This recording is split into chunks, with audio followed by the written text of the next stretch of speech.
घामला बताए राजा घामला बता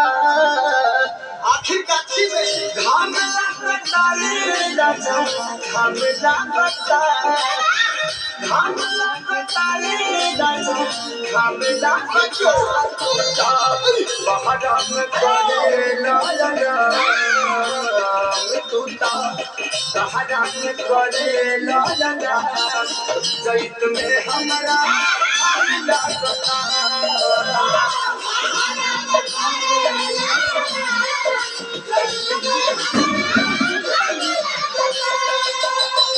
घामला बताए राजा घामला बता घामला बताए राजा घामला बता तूता बहरम करे लाला तूता बहरम